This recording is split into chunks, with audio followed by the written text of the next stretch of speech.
All right, listeners, it's Ryan and Megan, and welcome to the Mental Health Mixtape, a podcast dedicated to fostering open conversations, sharing stories, and exploring a diverse range of topics related to mental health. So hold on to your seats as we sit down with some amazing guests to get their perspectives on the ever-changing landscape of mental health. And for all you old folks, no need to hit the record and pause button. Just sit back and let us navigate life's playlist together. During this podcast, you may hear stories about traumatic events and our guests' experiences. There may be discussions about suicide, traumatic events, and the outcomes from these events on personal lives. If you're struggling with anything you hear, please reach out to your peer support team, psychologist, call 911, or head to the nearest hospital. In Canada, you could call Boots on the Ground Peer Support for First Responders at 1-833-677-2668. Talk Suicide Canada at 1-833-456-4566. And in the United States, call 988 for the National Crisis and Suicide Lifeline. It should be noted that the information shared on this podcast is for educational and informational purposes only and should not be considered a substitute for professional medical, psychological advice, diagnosis, or treatment.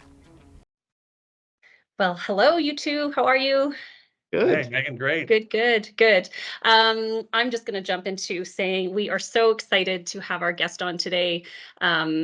And Scott, I'm going to ask you to texture this introduction in a second, but we have Scott Maxwell, the Executive Director of Wounded Warriors Canada with us.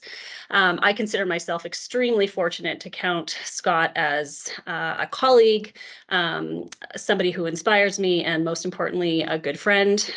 We've had the opportunity at Wayfound and with the BOSS program to work with Wounded Warriors for many years. And in fact, anybody who's ever heard me talk about how BOSS got developed will know that a portion of where the idea came from was being in the Couples Overcoming PTSD Everyday program, which was started and run by Wounded Warriors. So we're just really excited to have you, Scott, and my gratitude to you for being on the podcast, but more significantly for all you've done in this country to support our first responders, our military, our veterans, and their families. Wow. Well, thank you, Megan. I could only say the same thing back to you if I was introducing you with a little bit of reverse orientation, but it is exactly the same. I agree. It's an honor to be here. I think these venues and forums that you've created through the mixtape is a brilliant way to continue to highlight stories like BOSS, partnerships and relationships like ours, and ultimately friendships that help drive all this work forward. So it's an honor to be here for me and for the organization as well to be on the mixtape. Cool. Thank you. And, Scott, just so you know, we don't tend to follow like a massive structure to this. What we're really interested in is just having conversations, and you bring so much to the table in terms of your background and experience and the stories you've seen and how Wounded Warriors has grown. Ryan, anything you want to say? Have you two met before? Is this the first time? No, this is the first time we've met, and I was about to say there's absolutely no structure, Scott. We ask one question and then we just open it up to the floor. So no, this is the first time I've actually met you face to face, but I've been known about Wounded Warriors for the better part of the last almost 8 years, 6 years, somewhere in there. I have a Wounded Warriors sticker on my truck. It's just been something that's been a part of the landscape of peer support for me over the last number of years. So I really echo what Megan said and appreciate all the things that you guys have done over the last number of years to support the first responder and military community. It's good to see that you're out there, and you were out there before I came across the Wayfound to support BOSS and work with Megan and the team. So it's really nice to actually finally get to meet you face to face, if we can call it that. Yeah, I guess at least over Teams anyway. Face to face, yeah, for sure. Yeah. I always say we started doing this work before it was sexy. Yeah. You think about it. This is like last year was a kind of seminal moment for the organization. It was our 10th anniversary as an organization, and 10 years in this space. It feels some days like it's been 10 days. Some days feels like it's been 100 years. And what a journey. And here we are, in January 19th, 2024, heading in, flipping the page and beginning a new decade of impact here. So there's lots to share and discuss and review with you and your listeners. And certainly that just alone is at least now 11 years of perspective on where we've come, where we are, where we're going, should be going, and just what we've seen. And I've seen kind of being in this chair, this role for that length of time with both the military veteran, first responder, and family sector. So we could talk for hours and hours, and I'm just happy to be here. So Scott, the one question we ask people, Megan's going to join again. Yeah. But What's the one the question? one thing, tech difficulties, it's kind of just the way it is. Yeah. But the one question we tend to ask people on a regular basis, and I think this is a really good starting point, and this is something that Megan and I came up with when we started kind of cultivating the idea of this mental health mixtape, this kind of interesting conversation, is how did you get started?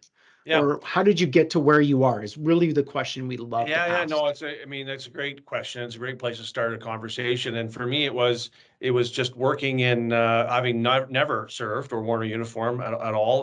Was working in Ottawa in foreign affairs, consular affairs for a member of parliament that had a nephew who was nearly killed in 2006 by an IED in Afghanistan. Sapper Mike McTagg and a number of Canadians were killed in that particular explosion and incident. Mike survived and was supported. So the family and some regimental colleagues and that, our director of health services, Phil Ralph, who worked with Megan and I on this boss partnership from the beginning, was the padre of the regiment, the 32 Combat Engineer Regiment in Toronto, and decided to do something. So they stood up the Sapper Mike McTagg Wounded Warrior Fund, which really was just a volunteer padre chaplaincy kind of fund to send comfort items to our troops who were laying wounded at a theater in Langstuhl, Germany. And I was around when that was kind of being stood up and watched it from my career in the federal government and international affairs. And then a high school friend of mine was killed in Afghanistan in 2007 from, we went to school in small town Bowmanville, Ontario. And when you see that photo on the television when you're eating breakfast in the morning, and, it's just a feeling you'll never get over, or really through, I should say. And just in terms of that's kind of etched in your memory about, you never think that something of war so far away and another such a distant part of the world would ever reach you and your hometown in small town Ontario. So anyway, that experience combined with someone I was looking at for my professional career overlapped, and I just kind of made a promise that day if I could pay the experience of Daryl's life forward in some way, shape, or form in time, I would. Carried on my career and then federally and then provincially in government in the Ministry of Children and Youth Services, doing lots of work for Ontario adolescent and youth and mental health. And decided I fell into a little bit of passion for mental health at that particular time, not thinking it would translate into this, but it ended up nevertheless.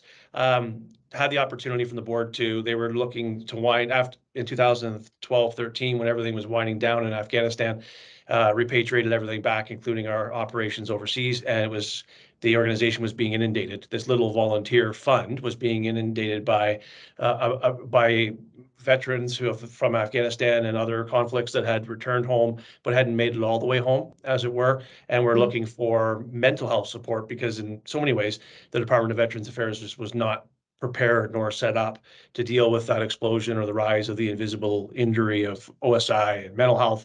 So instead of winding the thing down, they decided, well, we're going to fold it up, or because we're no longer overseas, or create something with what was established, at least charitably, to see if we can do that. So I got a call. Hey, do you want to come give this little thing a hand?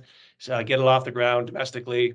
I said, sure, or maybe I'll take a little bit of leave from a long career and federally and provincially and maybe give this a shot for a bit of time. And I don't know where we're at, $60 million and 11 years later, and have grown into. So we started as a foundation, Wounded Warriors Canada, the name, the birth of 2013, and just fundraising, dispersing funds, just taking in the goodwill from the generosity of Canadians, and then looking for community-based third-party programs to fund in that gap between like the NGO space, the not-for-profit space, whatever, the service delivery space outside of the Department of Veterans Affairs, and just started down that road. We W5 episode. I know, Megan, you're a big lover of dogs. We saw a dog episode come on CTV called K9 Comrades, and there was this feature from our colleagues and allied partners in the UK and the US and Australia that use PTSD service dogs and animal-assisted therapy for PTSD a lot, and Canada was not doing any of it in any space.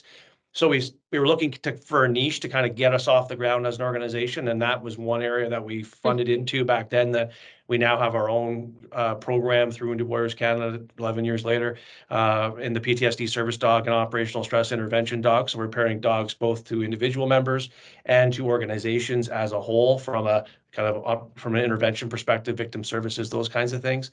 And then couples and family, I would say, was another big leap that we've taken at an organization to get this thing started was around I worked with General Dallaire when he was appointed to the Senate. And we did a lot of work together on international conflicts and war zones, obviously the use of child soldiers in those conflicts. Mhm. I remember when I started this, we needed a little bit of a push, a little bit of a bump on awareness of the organization's name and the thing that it was. And so I asked him if he would join as our national patron. And I remember the staff up against the side of the door in the Senate office when I was asking him to do this, and they were all kind of hoping he would never agree to do another thing again because he was so busy. He had his own health challenges around his own OSI, and he just found it hard to say no to good things like this. And he ended up saying yes, thank goodness, because it elevated Wounded Warriors Canada right off the ground immediately on his speaking tours, just the announcement itself. And then that really shaped, mentioned COPE, Megan, the COPE program we developed in 2015, and all the family-based services that we provide through Wounded Warriors Canada Health Services now.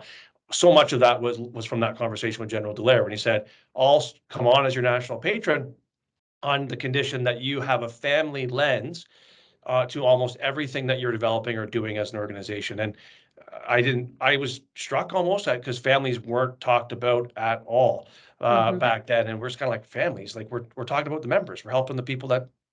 And then he told his own story from his own father coming back from the Second World War and the abuse sustained, unfortunately, in the home from it through his mother, through him as the children. And anyway, it was a conversation I'll never forget that helped shape the direction of Wounded Warriors Canada. So that's a long about way to say like the foundation, how I got involved and where we are now. But you need those key milestone moments in any organization's history, and that there were a couple there that I mentioned. No, Scott, I mean, I have like a list of questions in my head, but I mean, I just, one of the things of many that I oftentimes think about with Wounded Warriors is, there's that notion or the saying, and I can't remember it exactly word for word, but it's like, the idea that we die twice, right? The first when we die and the second when we're forgotten. And I think one of the beautiful things that Wounded Warriors does, like even, the battlefield bike ride that we can talk about, it's like the work that you do helps us to remember the people who came before, even thinking about General Dallaire and his story and how that has impacted and how you've taken that, you know what I mean? Like it really does pay tribute. It honors the people who have sacrificed so much for our country and our safety and all the things. It's a very, very powerful reason. Yeah, it is. So, and a lot of it is, we're lucky. I mean, part of the blessing of being a not-for-profit with charitable status is, we are able to really leverage history, the past, that help shape the present and the future. And that we do that from that education and advocacy. It's not fundraising. We kind of hear it as education, advocacy, and then fundraising, because you're not going to have fundraising if you don't have the other two.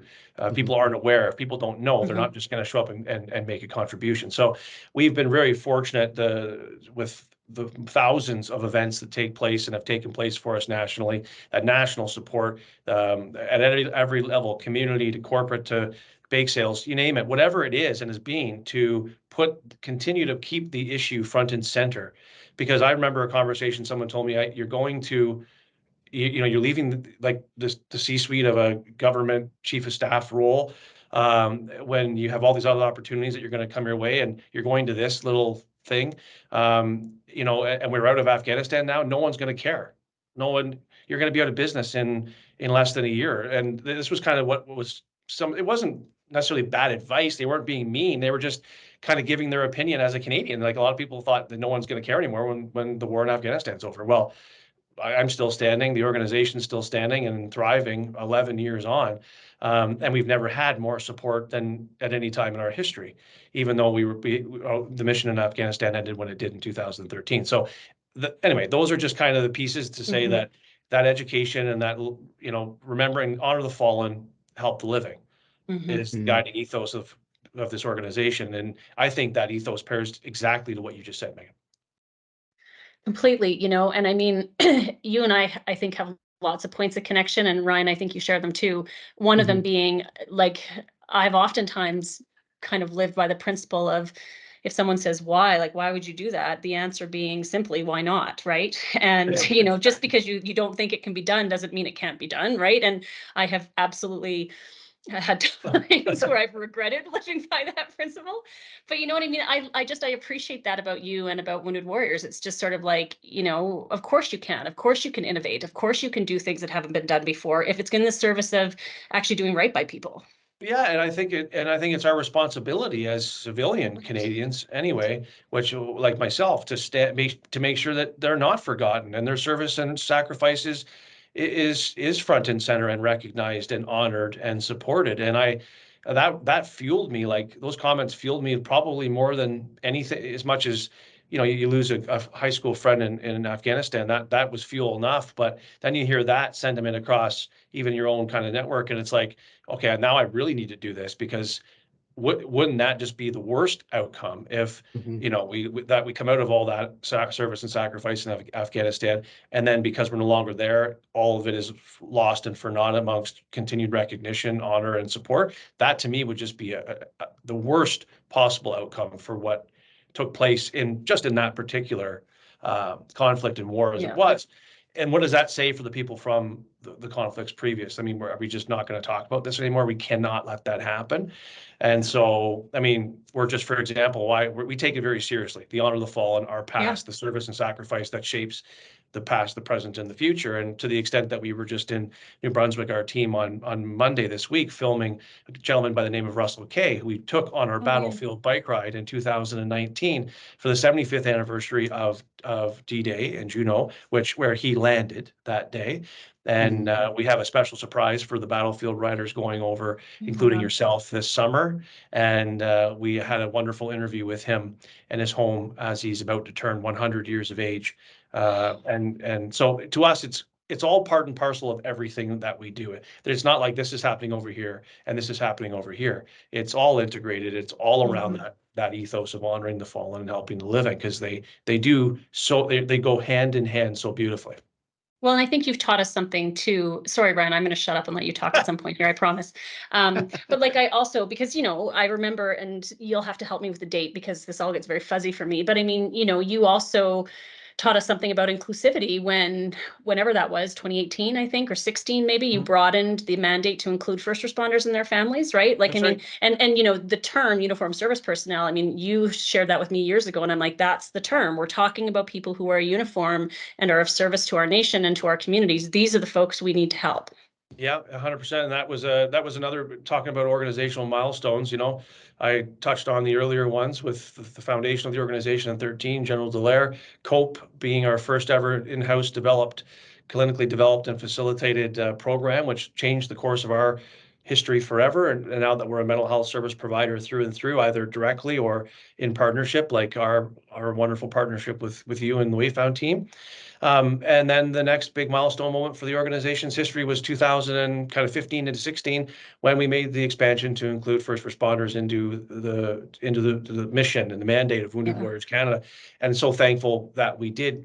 We probably wouldn't have met otherwise. We wouldn't have been doing the work of BOSS in all likelihood if it wasn't for our foray into first responders then, which led really the next big thing that came after our expansion to include first responders was a lot of conversations that went like this.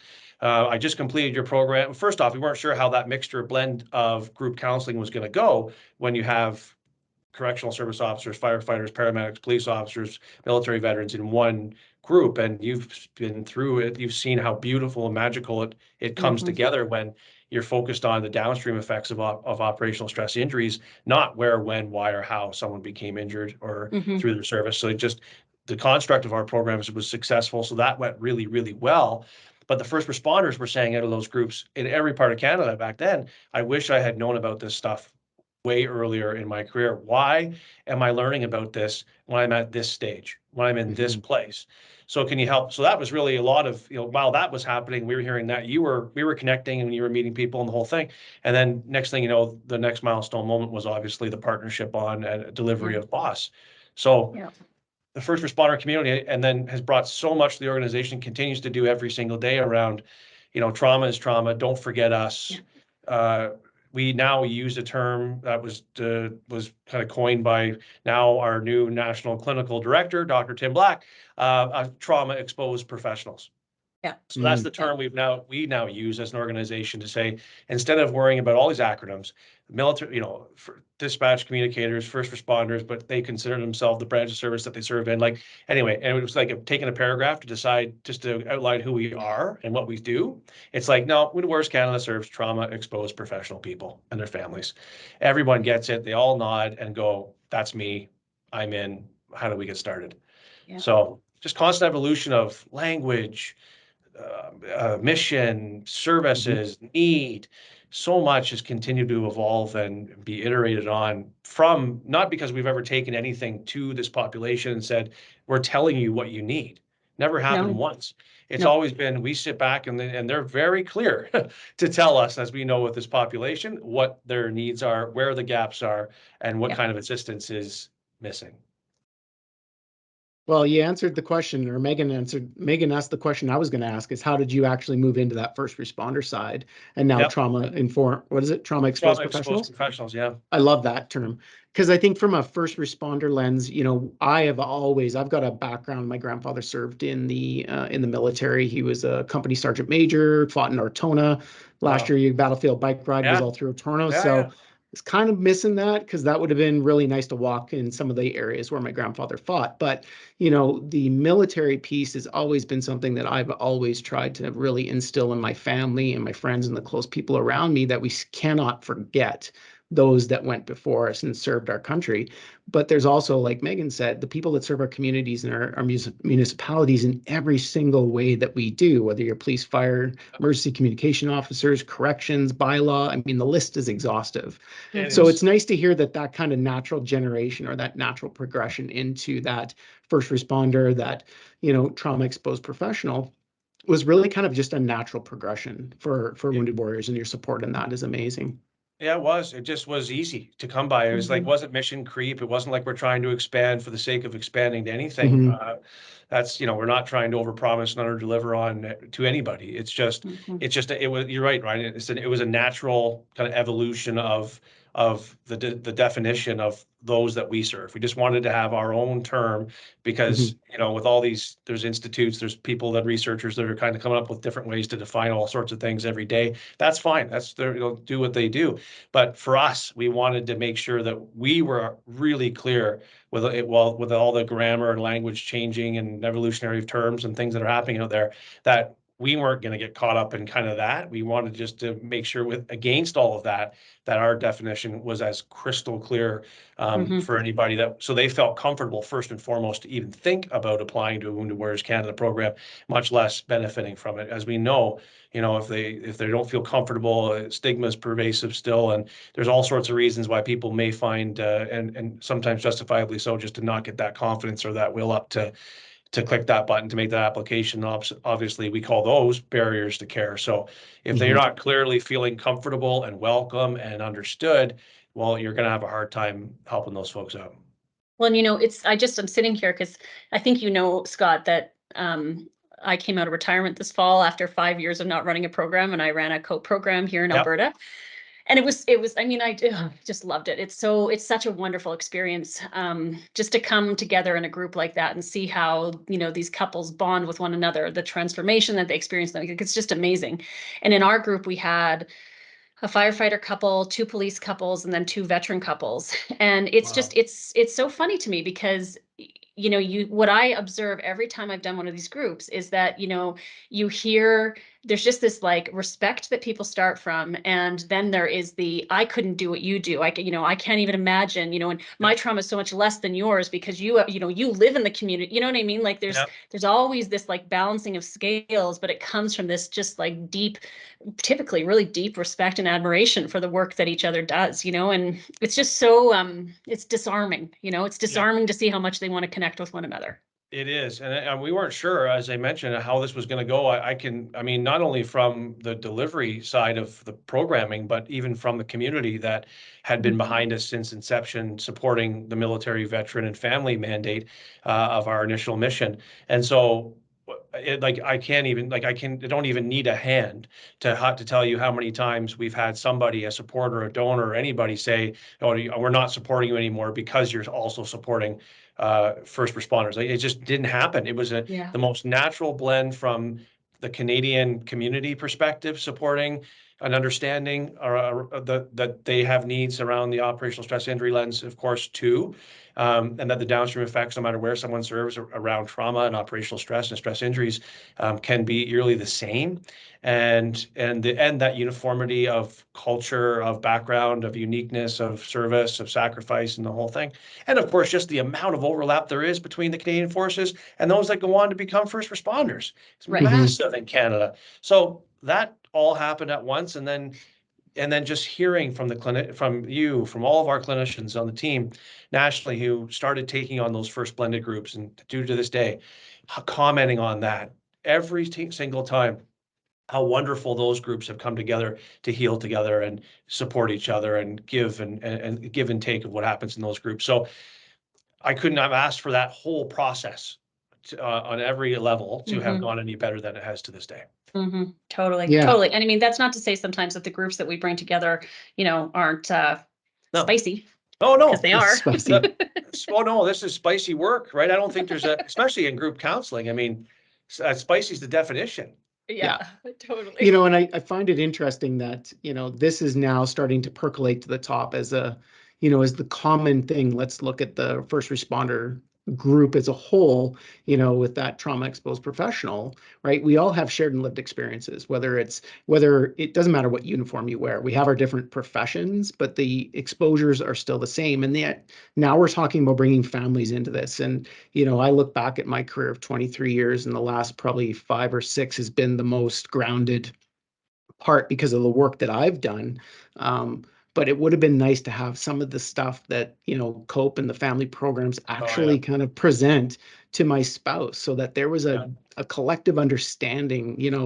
I'm grateful that my spouse has stuck around for the time that we've been married, because my career started when we got together. So, it's great to hear that these things are starting to come up and become more normalized, because I think that's, if you've got 2 professionals that are in the same family and work together, that's even more complex. But if you've got one that doesn't work in the service and maybe doesn't know what we do, and we're guarded, I'm not going to tell her, calls, or I'm not going to tell her what I do. I'm just going to minimize it because that's just what we do. It would have been nice to at least give some information on the back end. So hearing about these things and leaning into this space of supports for families and children, and, the entire ecosystem of a family is so important, because I think, in some ways I joke around, but there's a little bit of a tongue-in-cheek correctness to this. We suffer from ambulance-induced divorce syndrome, or AIDS, because there's just not a lot of language. We're not taught in this space of what we do when I'm suffering as a first responder. How do I come home and then show up for my family and my children, which automatically causes a disconnection? So this is what I absolutely love about these conversations, is that we can normalize it. We can actually teach people or give people some information so that they understand just a little bit of what we do as professionals. And then how do we empower the professionals to come home and say, you know what, hang on, time out. I need to go do some work on myself after this really crappy day. I've had a really couple of difficult calls, and then come back and get back together in that family unit. That's what I'm so excited to hear about. And that's really how BOSS ties into everything that we do as an organization here. Is it's helping structure and normalize and provide people with tools and skills to know to look for themselves, how to have these conversations, communication, empathy, all these things that BOSS, has modularized and teaches is really ties into all of this, because what we end up seeing downstream on the counseling side is the resentment, the shame, all these things that end up forming ultimately in relationships and homes, because just what you said, Ryan, like I'm just going to keep being me, doing me, because I need that time, because I don't even know how to have that conversation with my spouse or my kids, much less do I really want to have that conversation at this time. So if that just keeps happening, you can imagine what that ends up looking like. We all know that ambulance-induced divorce syndrome is the tragic outcomes of all of this, and we know what's downstream from family disunity and divorce, and we've seen that play out. We don't need to talk about that, but we know there's pathways to a lot of other bad outcomes and spirals and situations that occur, and very often they all come from the breakdown of a relationship or a home. So to us, it's like it's the piece, it's the critical element in the middle of the wheel that says, like, if we're not supporting into this. How is the whole thing going to continue to spin properly? And we know that it hasn't historically at all, particularly in the first responder sector, where like divorce is like, we started supporting this population, divorce and family marital breakdown was like, oh yeah, like, oh, how many relations, what are you on? Your second, Right. that was normalized. Yeah. Ironically, that Yeah. conversation was normalized, not, hey, how did you have that conversation at home after that call? Like, talk about a paradox, talk about a difference. Like, Yeah. so all that to say is that that's changing. And when there's nothing like supporting couples, when you see that resentment, that shame, that kind of start to dissipate, and that understanding and commonality going, okay, now I get why he or she might be responding this way, or did respond this way, or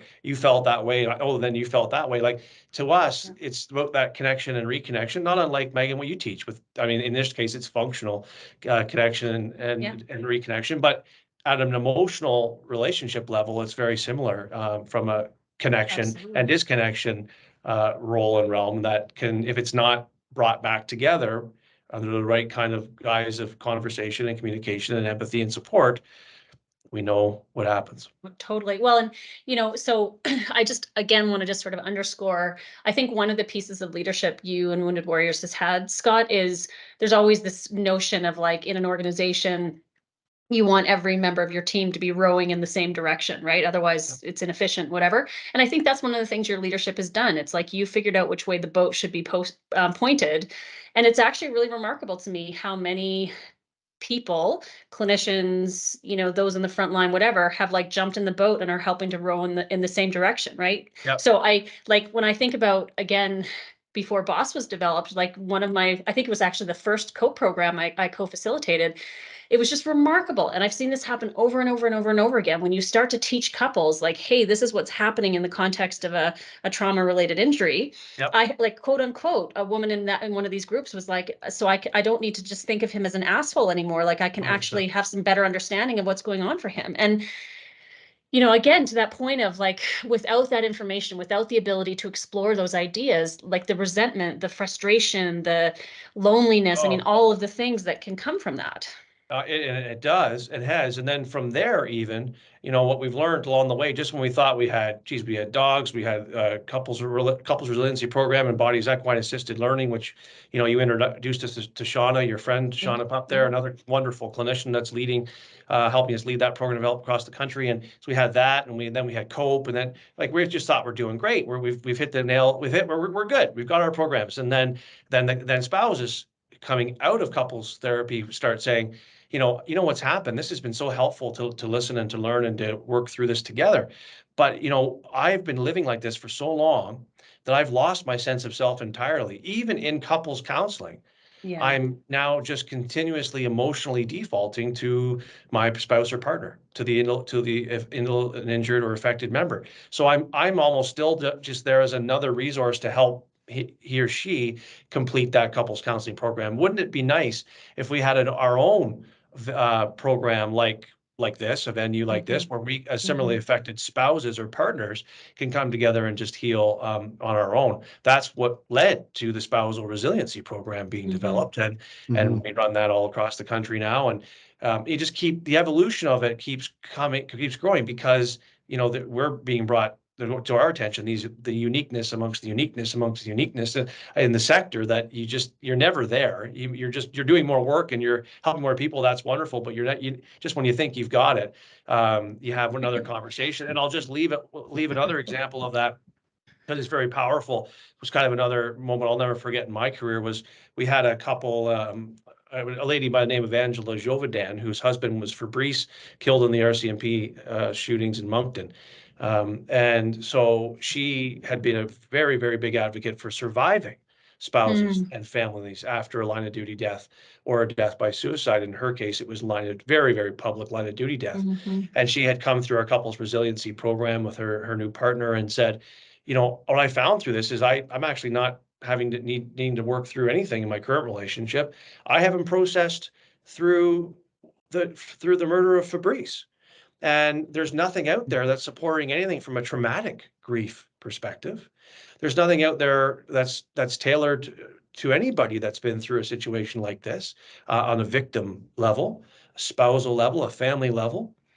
So could we do anything? Could you take anything from COPE and spousal resiliency program, your trauma resiliency program, or whatever, or even your, and build something specific for surviving families? And that led to the creation of our Surviving Family program in 2021, which is running nationally now for immediate family members. We started out as a program just for surviving spouses, but having lost over 10 police officers in Canada in the last, whatever it's been, 18 months. Yeah, 18 months. We realized that going to too many of these funerals that not everybody has a spouse or partner. And it was Greg Perchala, an OPP officer's funeral last year around this time, where his brother and his sister provided the eulogy on behalf of Greg, and I'll never forget thinking we can't have it. So they are excluded from accessing the Surviving Family program just because he wasn't married or in a relationship. So anyway, that program is now supporting surviving families. But that's, again, all a result of someone having the confidence and that will to sit down and come to an organization like ours and,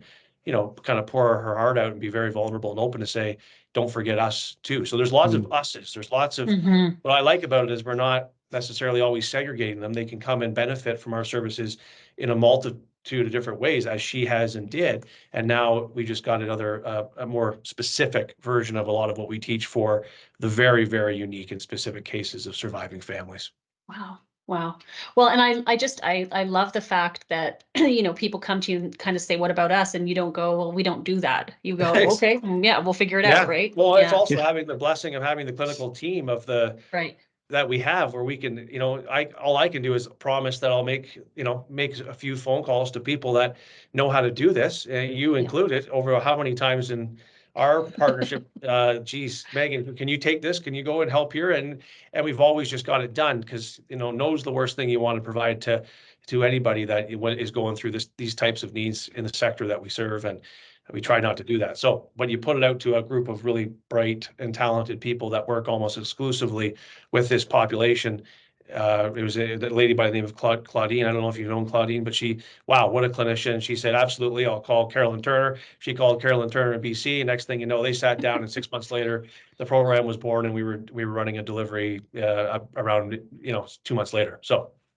we had I'm just going to side note this for a second, my apologies, but we had a really funny moment at Simver this year that was in Ottawa, right? Yeah. And I know you guys weren't at the actual days, but Tim Black and myself, who both happen to be quite tall, were in a little circle talking to Chris Linford and Shonda and Carolyn, who are not as tall as Tim. And Shonda was like, I feel like we're like little ferns in a redwood forest talking to us. Oh, yeah.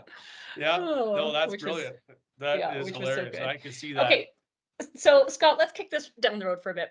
Yeah. What's the hardest part of the work? Because I know we have those conversations too. Yeah. I'd say the hardest part of the work is especially like for you is, having your own clinic and being very flexible, and you can change and pivot on the fly and get lots of things done very quickly. Same for us as the construct of our organization. I think that doesn't work well up against the clientele that we serve, who are at some level have been or work within or have been a government employee.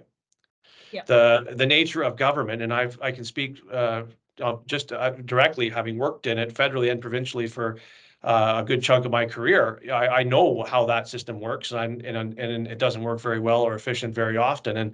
And when you're talking about healthcare needs and trauma and real psychological injury and effect that is held back by the system that they work in, to me, that will be the thing that's never going to go away. The unfortunate reality of that's never going to change, not in our lifetime anyway. And that what I see and am most frustrated by is how that holds up care and access to care and knowledge of care. As we've always said, Megan, we can build the bosses of the world. We can build whatever program that we've built and take it and get it fully funded and take it to the door, which is as far as we can go as not being an employee of Service A. Yep. And all we need them to do is get the word out there that it exists and encourage them to access it. And even that has been a struggle through our own experiences together, through our experiences at our respective organizations. And that is a perennial frustration for me. Yeah. Yeah. Do you see it changing? Because I think, to some extent, if I just use the term bureaucracy, which probably doesn't fully capture it, but I'll just use that word. Yep. Do you see it changing? Do you think it's changed in the time we've known each other? Yeah. I guess I would say I'd have to say yes. I would say I'm still looking at it from a glass half full-ish lens, because if you look at it, like even on the very bare minimum level, like where when we started in the first responder space back in 15, 16, we didn't have one first responder employer relationship. And now we have about 160 of them nationally, Right. where the employer and the association has formally partnered with Wounded Warriors Canada, adding our mental health services and training through programs like BOSS as an additional layer of operational stress injury counseling and training services. I mean, that has opened so many doors and made so many more people aware of what services exist external to their employer, which is a good thing. So there's like that's movement, that's forward movement, in my opinion. That has led a lot more people to put their hand up or take a knee than would have happened if that wasn't the case. And we were just working, on cold calls and no one knowing who's who at each organization. So there's that. I still think we just have so much more work to do. And I don't know. Sometimes I don't think anybody in these positions are looking at it in any sort of time sensitivity manner. Like it's just, I'm here, I'm doing my job, and I'm going to keep doing it. And I'm going to go home now and do it again in the morning. Right. Whereas the hard part for us as passionate, fully vested people as we are in this space, that's a really tricky and tough balance to work within when we want to get it done like 6 years ago yesterday, and they're looking at it, maybe thinking about it 6 years from now. That's a tough hole to square. Yeah. As a side note to that point, I got an email this fall. Yeah. In response to an email I had sent 3 years ago. And it wasn't even like an ironic response. It wasn't like, oh my gosh, I missed this. It was like, thank you for your email below. Let's talk about this. Yeah. Like, it's wow. It's wow is the word. It is real. And Ryan, you've lived it. You know it fully. Don't need to tell you. I mean, Alberta AHS or whatever is a massive beast of 140,000 some odd employees. I mean, that's as big as almost any bureaucracy in the country at the provincial level. So, no wonder you probably had the experiences you would have had. And it's worse, and it's so hard because once it involves like health and human health, and people's home and professional and personal life and relationship and all of that, that's where it gets personal for me. And I get it becomes more from, it goes, you got to be careful. Does it go frustration to anger, and you don't let it burn you out as me in my role and you in your role, in your roles, and everyone else's role in this space that is so passionate and front end delivery focused. I mean, it's nearly taken me down a number of times in terms of burnout and frustration and stress, because you have to step back and say, okay, there's only so much that we're going to still be able to do. If you don't have that frame of mind, if your team doesn't have that frame of mind, and then you're going to run up against some very disgruntled, frustrated, and burnt out people. Hear, hear. Yeah, I wholeheartedly agree. I mean, I think, to use that term that you used earlier, Megan, the bureaucracy is difficult when you've got potentially leaders that have been promoted from within, that maybe back when they started the job, no different than myself, there was no mental health training. There was stigma around mental health. It was put your boots on, get back out the door and go do your job.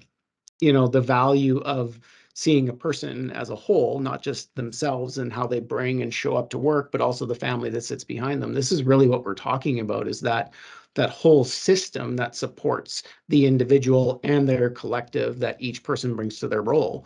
And I know over COVID, it was, people were isolated. We had increased workloads on all of our uniformed personnel and healthcare workers across the nation and worldwide.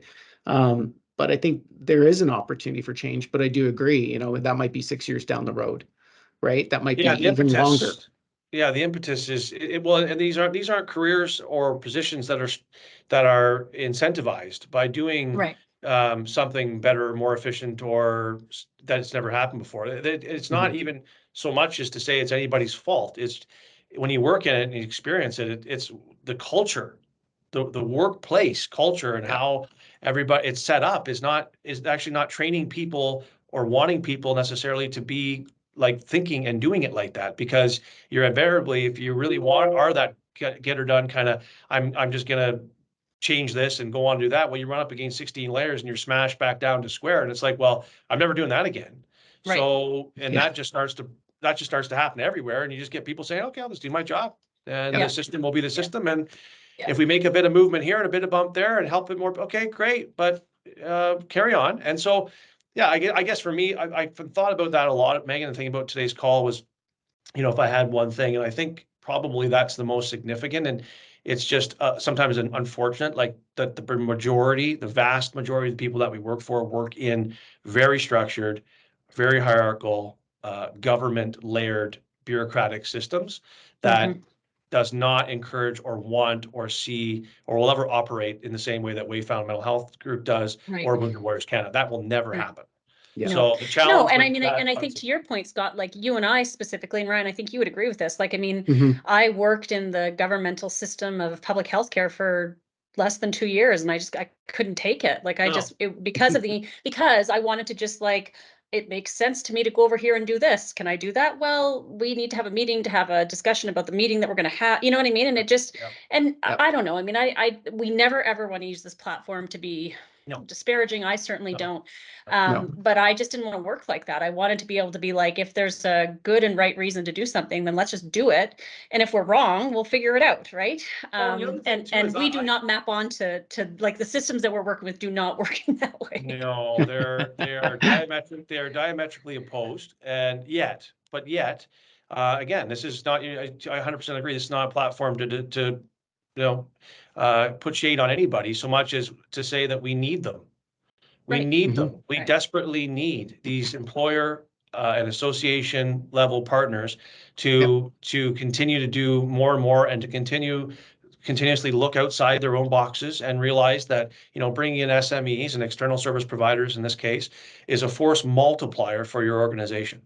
It's not a hindrance. It's not complicated. It's a force multiplier for the better, for the greater good of everybody that works there. So, do it often and look for the ones that are doing it right. And that's the only real message I have to any employer partner. I would say that on this podcast, as I would say this to any person I'm sitting in front of at any level of the organization, that, we desperately need you. You're the main element in this whole chain when it comes to supporting member wellness. We can't do it alone. We've tried, we've tested it, and it doesn't work very well when you don't get that support, as we learn with BOSS through PHAC and these other things. When, if we can take it to the door and they don't receive it at the door and then take it into their employer home and pass it out to their employee family, well, it's not going to land. It's not going to translate. Enough people aren't going to get the benefit that they deserve. So please, if you're listening, employers out there on this podcast, the mixtape, work with us, work with external partners, bring them in, and it's going to be such a benefit to everything that you do from a wellness strategy perspective. And we're really cool and fun. And we're fun as hell. And speaking of cool and fun, I want to segue a little bit here briefly because Megan and I went up and did the Ruck for Remembrance up in Edmonton. Amazing event. With my 15-year-old niece. Let's give her a shout out. Yes, and she killed it. She killed it. And I mean, I see how often and the things that you do to raise money. And, one of the things and the crazy ideas that Megan and I have had, and we've had multiple conversations about some things, is the Battlefield bike ride. That was on my to-do list for a couple of years since you guys started promoting it pre-COVID. And I was like, well, and then things get put away. And then I think it was over a Teams message, Megan. I'm like, hey, I'm thinking about doing this. And next thing you know, we're all doing it. Now my spouse is coming along with us as well. And we're going to make a little bit of a vacation. How did that idea for the Battlefield bike ride come up? Because I think, we talked about not forgetting those that have served for our communities and with our nation. And I know with my grandfather and his service, I'm a little bit of a World War II kind of, I love the Canadian history of that. So how did that actually start? Yeah, that's a great question. And it's really cool for a whole bunch of reasons. You two will be participating in the 10th annual, so our 10-year anniversary of the Battlefield bike ride, which is super special for us to think. It's really the only event that we have. Two events that trace their continuation to the founding year of Wounded Warriors Canada. One is the Battlefield bike ride, and the second is I will segue back to the ride in a second. But the second I got to give a shout out to, it's coming up in February, is the Wounded Warrior Island Run.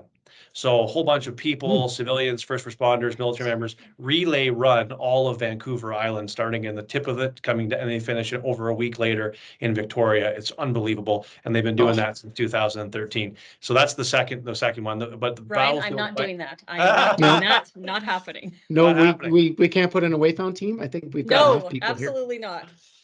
So that event is outrageous. It's unbelievable, and it captures talking about education awareness. The whole of Vancouver Island is engaged in this damn thing. So the second one, the other one, Battlefield Bike Ride. So it started out with a partnership with a cycling company called Cervelo. They make really slick bikes. And they were a Canadian foundation and the whole thing, and started up in Canada, and it was a really cool story. And so we were looking back in the day, before we got into real programming, was like, what do we do to help people who are experiencing isolation, those kinds of consequences that can happen with an OSI.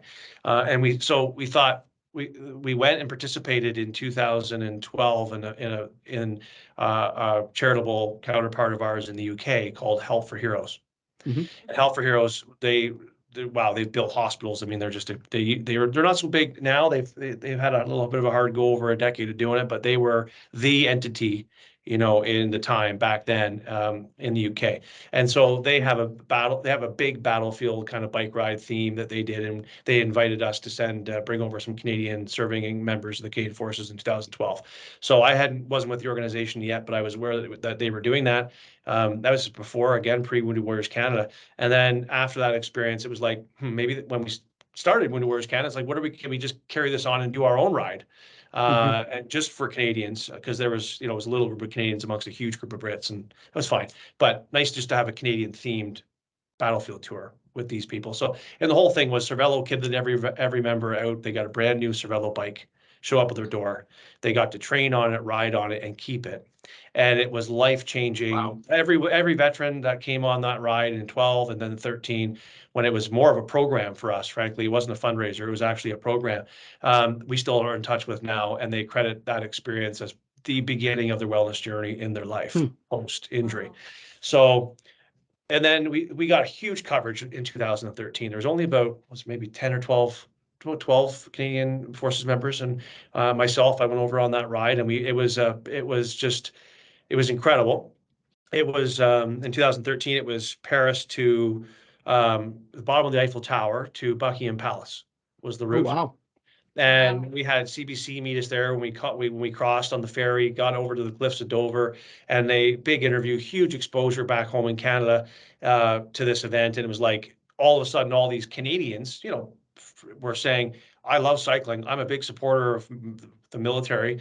Can I do this and fundraise for you? And we're like, well, okay, maybe we'll move it on to a fundraiser. So in 2014, which is really why 2024 is the true 10-year anniversary of the event, because 2014 was our first battlefield bike ride, fundraising, all come one, come all kind of experience.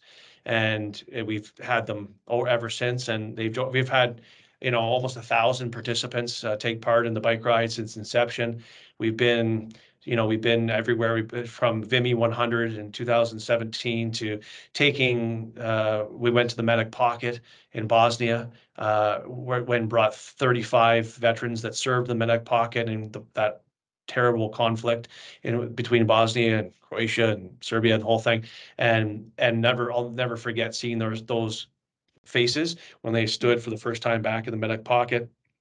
Life-changing experiences all along the way to 2019, when that veteran I talked about, Russ Kay, when he came over, he was well enough to come over with us, and he took his first steps down the stairs into the sand of Juno Beach for the first time since he landed there as a young man, and the whole group just rallied around him, and all in Canada flags up and down the beach, and anyway, he's just a remarkable person that, anyway, it's like I can go on and on about the stories and experiences that this event has fostered. It's a life-changing event. It's unlike anything else I can say you'll ever do. As we always say, train hard and ride easy, because and I say it seriously, because you want people to get the most out of what they're going to see. And if you're not in shape. I mean, this is not the Tour de France, it's the Tour of France.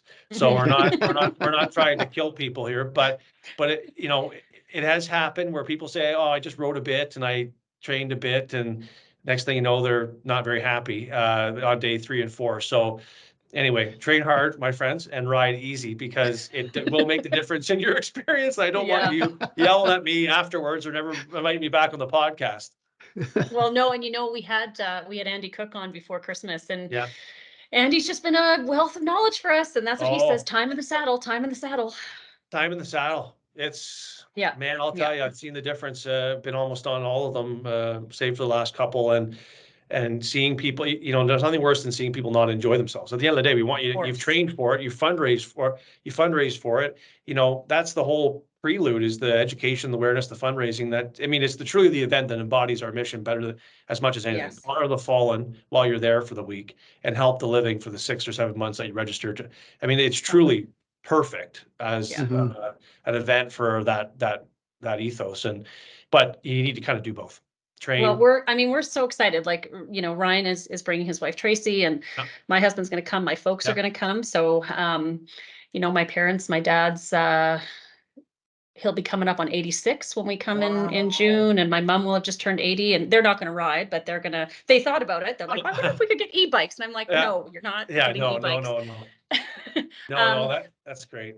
But it's going to be really special. And Ryan and I have started looking just at some of the, the pictures and the history of Normandy and Canada's time over there. It just feels really, really special. It feels sacred. Yeah, and we've timed it in the past. We made the mistake, I would say, of timing our event with the major anniversary dates, like June, and we'll never do that again, because we want to provide our groups with the experience to have their own experience, their own time at the sites, at the Juno Beach Center, which you'll have full access to for our group when you get there. The beach itself, the ceremonies, once you're tied to an international historic event with every president and queens and kings now and the whole thing attending it, it just really got in the way almost of our riders having their own dedicated time there. Right. Kind of cool that you're there for the anniversary, but from a ride experience, trying to navigate global security and the whole thing, it was just not good. So we always go a little bit later, by a week or something, and just we want to make sure our riders have that really dedicated, private kind of experience with these sites, because they stop you in your tracks. This is not, it's something especially in Canada, it's ironic that Canada has contributed so much to global peace and security, yet has never been bombed as a country or really at war. So it's it's so bizarre. I remember being there in the liberation of the Netherlands in 2015, and when they saw our team cycling through these little villages and towns, because we were all decked out, and you'll see the kit. The kit's beautiful that you're going to get, all the ride gears. We really spend a lot of time in developing each year's Battlefield Bike Ride jersey, and to reflect the theme and the history of the year. And they come through in these towns, and the people open their doors. They're out there with their hoses, filling up your water bottles, singing "Oh Canada," the Dutch. It was just, I was just blown away. We let them know the towns were coming in advance. So there's people out in the streets waving flags. I'll just never forget it. It's just things that we don't really do in Canada so much when it comes to honoring our country, the flag, our history and service. So it's very different when you get over there and you stand in the footsteps of just so much. It's powerful.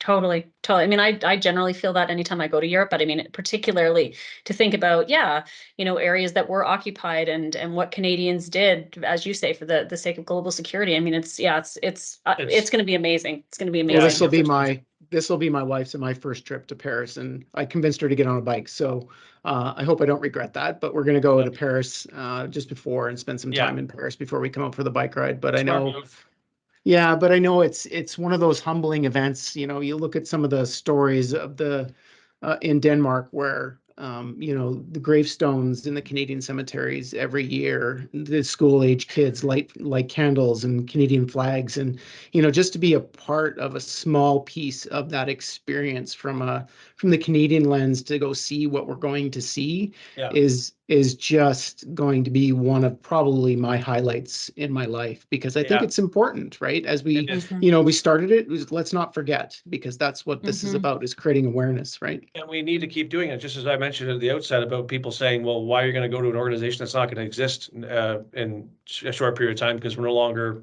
fighting a war in Afghanistan? Well, as I said, here we are, and we owe that to that population who we're losing every single day, and there'll soon be none of that fought in those truly just massive global kind of wars, and that had so much impact on the way that we live today. So I think that is just more to the point, kind of what we do here in Canada to raise awareness about the need from a mental health perspective around service and sacrifice. We just need to keep that up as well when it comes to history that informed and guided and brought us all to where we are, that we have the ability to have these careers and jobs and communities and safety and security that we live in every day. So again, I think it just always all ties together. Mm-hmm. So I'm wanting to be a little bit mindful of time. Scott, okay, so that's going to be amazing. And maybe Ryan and I will go every year for the rest of our lives. Who knows? Perfect. If the three of us sat down in 5 years from now and, we're celebrating what we were able to accomplish in the last 5 years, where do we need to go? What's the future direction? What's the vision? Yeah. I think for me, one of the things we need to do is continue to push. Like early intervention for me is everything. Early intervention is it. I think that's where we're spending our time and energy and effort, is making sure that we don't try to keep, just catching those ill and injured, the downstream, the most affected folks as the kind of the rule. Hopefully it can be more of the exception sometimes by comparison to what we have seen historically, where all we were doing is catching people that were severely injured and downstream in the system, which of course doesn't give great prospect for return to work, getting them active, healthy, and well in their life, professionally, personally, the whole thing. So to me, it's about getting at, first thing is training. So we need these employers to actually seriously budget, plan for, and deliver on psychoeducational resiliency training. Whatever boss, obviously, is certainly where we got started in all this, but any other service or any other program that can start to have these conversations in organizations at the earliest opportunity. Obviously, what we're doing with so many partners at the recruit level, massive. To which we already see translate on the downstream side here in the counseling you probably do too from your own clientele, is people having had this education and these skills and this learning are already putting that hand up, taking that knee at what they consider to be their most comfortable, their earliest opportunity in their operational career. So you got the timely access to the training meets timely access to the right care by the right providers, as it were, from a cultural competency, occupational awareness landscape, and that also includes support for families. That to me is the trifecta of where we absolutely need to be as a country, as for trauma exposed professional people in their operational careers. And to that end, we have a long way to go in the next 5 years, but lots to work off of and build off of. I think the platform is very much there with so much of what we've done for the last at least 10, that we can begin to make wins and get bigger wins a lot faster with that much of a foundation in place. It doesn't feel like you're starting from scratch to have to build everything and then bring it into everything and then start, that takes the mountain of time. But once there's that critical mass of services and it's there and it's ready, it can be turned on really fast. And all you have to do is convince them to bring in other people and get a little budget for it. Well, that's how you start moving this thing, the yardsticks, by miles instead of by meters. I know somebody who says, it took me 10 years to be an overnight success. And I sort of feel like that's kind of where we're at, Yeah, that's the joke I always say, right? Where's Canada, the 10-year overnight success. And people laugh all the time, and it does feel so much like that. But I think what that has shown me, and recent conversations this morning with another First Nations policing service in Ontario that we're really trying to make inroads in with that, the Indigenous communities and first responder communities of Canada, that it just became a quick question of so how do we bring boss to our people? Here's how we do it. I can answer the question in 5 minutes, and they already have the budget for it, and now that's going to happen. So that took me on a call just this morning that was less than 30 minutes. That may have taken 3 months of setup, briefing, what is it, back and forth. Yeah. So I left today, that call coming into this conversation and podcast, just feeling very hopeful, very optimistic that we've built, there's such a foundation in place to continue to make now much faster wins terms of training and resourcing and access to care than we've ever had in our history. So. Here. Wow. And, like I think about some of the folks, like, like I think about the people internal to a lot of these organizations who themselves have kicked doors down and, balls uphill and whatever analogy we want to use, to like, I'm thinking of Toronto Police and a lot of the work you did there and the insiders there. I'm thinking about some of our smaller services here in Alberta, like people taking those risks, and those felt like big risks and big swings at the time. And they really have done this thing about laying the foundation, Yeah, and you just got to keep hammering the door in. Like, I mean, I think the thing is you can't lose focus, and you can't be pulled in a million different directions, which, we've been, you can imagine the amount of different things and opportunities to be a part of this and join that and do this. And, you quickly could stray and lose focus. You just got to kind of really develop your core services, work with the best and brightest that you can surround yourself with, and kind of stick to that game plan and roadmap, and just keep hammering at the door in the most diplomatic, friendly, and polite and kind way. And so they don't permanently slam the door. They eventually want to open it for you. And then when it's open, just drive it through with the best product and service that's going to help people. I mean, at the end of the day, that's all that it comes down to. If the product and service is garbage, well, then you're certainly never going to have much of a business case for anything going forward. So, you got to trust that what you have to offer is going to be something that they are going to want and need and use, because that's a lot of effort otherwise. Totally. I just, Scott, I reflect on, so this again would have been like 2015, 2016, and everybody kept talking to me about this guy, Scott Maxwell, like I met Tim and I met Chris, and I was doing copes, and I met Paulo, and I was hanging out with these people. Like, you really got to meet Scott Maxwell. And I was like, already. All right. I know. And then Chris gave me your phone number, and I texted you, and I was like, hey, everybody says we should meet. I remember it. Do you remember that? And well, and I was hearing the exact same thing, as you can imagine, from those very same people. And, that's the rest is history, as they say. And the rest is history. That's right. And here we are. And here we are. I'm sure all three of us could continue this amazing conversation, and maybe that's something we look at in the future. But anytime you want to, I'm here anytime, to be honest. I have to say it's been a pleasure actually meeting you for the first time virtually, Scott, and I look forward to actually meeting you in person at some point in time, because I think, what you talk about is putting the uniformed person in the forefront and supporting all aspects of that. And from a first responder, thank you, because I think this is so necessary as we move through this next 5 years. And I agree, the foundation is kind of there, and now we just need to drive through the doors when they're open. Exactly, and work to get them to help create more opportunity for their own people to have more doors open for their own people. And that's where, that's why we say back to the employers, if there's any employer or person that has capability to make that happen in your organization, listening to this mixtape, this great podcast and this forum, please, join the mission, reach out, contact us, because we can help you, help us, help them. Yeah, totally. Scott, I just think the world of you. You're the best. Thanks, Megan. Nice to meet you, Ryan. Right back at you both, and have a wonderful weekend. And anytime you want me on, just reach out and I'll be here.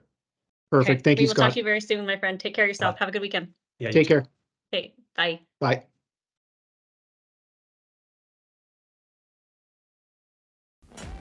Thank you for tuning in to another episode of the Mental Health Mixtape, brought to you by the Before Operational Stress Program. We hope today's conversation has resonated with you and provided valuable insights into navigating the complexities of mental health. Remember, your well-being is our priority. If you or someone you know could benefit from the support and resources offered by the Before Operational Stress Program, don't hesitate to reach out. Take that first step towards a healthier, more resilient you. And here's a special treat for our dedicated listeners. A 15% discount waits for you when you sign up through the code provided in the show notes. Investing in your mental health has never been more accessible. We appreciate your continued support and commitment to breaking the stigma surrounding mental health. Let's keep the conversation going. And until next time, take care of yourselves and each other.